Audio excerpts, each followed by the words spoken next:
আসসালামু আলাইকুম, সবাই কেমন আছেন? আশা করি সবাই অনেক বেশি ভালো আছেন। নতুন আরেকটি রেসিপি নিয়ে চলে আসলাম। আজকে বানিয়েছি পুডিং। একটা ডিম দিয়ে কিভাবে এরকম একটা পারফেক্ট সফট পুডিং বানানো যায় সেটাই শেয়ার করব। খুবই মজাদার হয় খেতে। তো দেখতেই পাচ্ছেন আমার পুডিংটা কত সফট হয়েছে, অনেক ইয়ামিও ছিল। তো আমি আজকে এই পুডিংটা কিভাবে মেক করেছি খুবই ইজি ওয়েতে, সেটাই আপনাদের সাথে শেয়ার করব।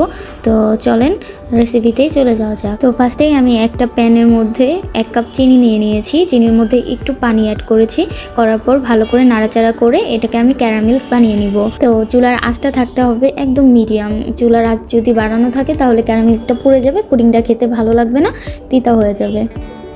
তো এই তো আমি অনবরত নাড়তেছি আর ক্যারামেলটা তৈরি করছি। আমি ভিডিওটা কাট করিনি, আপনারা যেন বুঝতে পারেন যে আমি কিভাবে টাইম নিয়ে এটাকে ধৈর্য ধরে করতে হয় ক্যারামেলটা, না হলে পুড়ে গেলে পুডিংটা তিতা হয়ে যায়। তো চুলার আঁচ একদম মিডিয়াম রেখে এটাকে অনবরত নাড়তে হবে। ভিডিও দেখানো প্রসেসে এভাবে ক্যারামেলটা মেক করলে আপনার পুডিংটা অনেক বেশি সুন্দর হবে। আর এখানে আমি একটু এক্সট্রা জিনিস অ্যাড করেছি আমার নিজ থেকে আর কি। তো যদি আপনারা চান দিতে পারেন, অনেক বেশি মজার হবে পুডিংটা। তাহলে আমি এখানে অ্যাড করেছিলাম পেস্তা বাদাম কুচি, এরপর হচ্ছে আপনার কাজু বাদাম কুচি, কাঠবাদাম কুচি।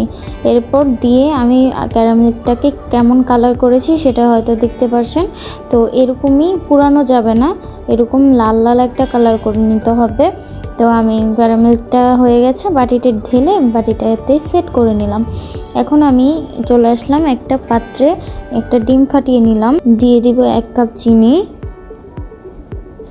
আবারও ভালো করে একদম মিশিয়ে নিব চিনিটাকে, যেন কোনো দানা না থাকে।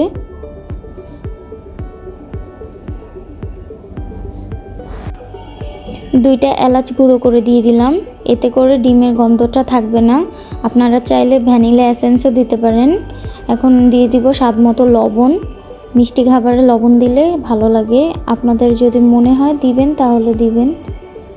এখন আমি দুধটাকে একটা ছাঁকনির মাধ্যমে ছেঁকে এর মধ্যে দিয়ে দিব, এতে করে দুধের স্বাদটা আলাদা হয়ে যাবে। এখন আমি এই সবগুলো মিশ্রণকে একত্রে অনেক ভালো করে গুলিয়ে নিলাম। এখন আমি এই মিশ্রণটাকে একটা সাইডে রেখে দিয়ে পুডিংটা যেই বাটিতে সেট করব সেই বাটিতে আবারও একটা ছাঁকনির মাধ্যমে এই মিশ্রণগুলোকে ছেঁকে ঢেলে দিব।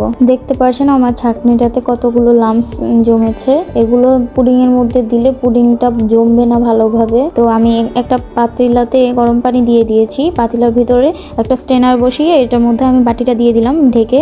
এখন এইভাবে ঢাকা দিয়ে আমি 20 মিনিট এটাকে রেখে দিব। 20 মিনিট পর ঢাকনাটা উঠিয়ে একটা কাঠির মাধ্যমে চেক করব পুডিংটার ভিতরে যে কোনো কাঠির সাথে যদি কোনো পুডিং আসে তাহলে মনে করবেন যে পুডিংটা এখনও ভিতরে হয়নি। আর আমার কাঠিটা যেহেতু দেখতে পাচ্ছেন পরিষ্কার বের হয়েছে একদম, তার মানে আমার পুডিংটা 20 মিনিট পর একদম রেডি হয়ে গেছে। এই পুডিংয়ের পাত্রটাকে এখন আমি 20 মিনিটের জন্য নর্মাল ফ্রিজে রেখে দিয়েছিলাম। এখন 20 মিনিট পর মোল্ড আউট করে নিয়েছি। দেখতে পাচ্ছেন কি সুন্দর হয়েছে আমার পুডিংটা, মাশাআল্লাহ। এভাবে যদি আমার রেসিপিটা ফলো করে পুডিং বানান বাসায়, এরকম অনেক পারফেক্ট হবে। আর উপরে যে আমি দিয়েছিলাম পেস্তা বাদাম, কাঠবাদাম, কাজু বাদাম, এগুলোর জন্য অনেক সুন্দর একটা ফ্লেভার আসতেছে পুডিং থেকে। এভাবে বানিয়ে অবশ্যই ট্রাই করতে পারেন, আশা করি খুব ভালো লাগবে আপনাদের কাছে। আমার আজকের এই ভিডিওটা যদি আপনাদের ভালো লেগে থাকে তাহলে একটা লাইক, কমেন্ট, শেয়ার করে আমার পেজটাকে ফলো করে দিবেন। আজকের মতো এখানেই বিদায় নিচ্ছি, দেখা হবে নতুন কোনো ভিডিওতে। সেই পর্যন্ত সবাই ভালো থাকবেন, সুস্থ থাকবেন। আসসালামু আলাইকুম।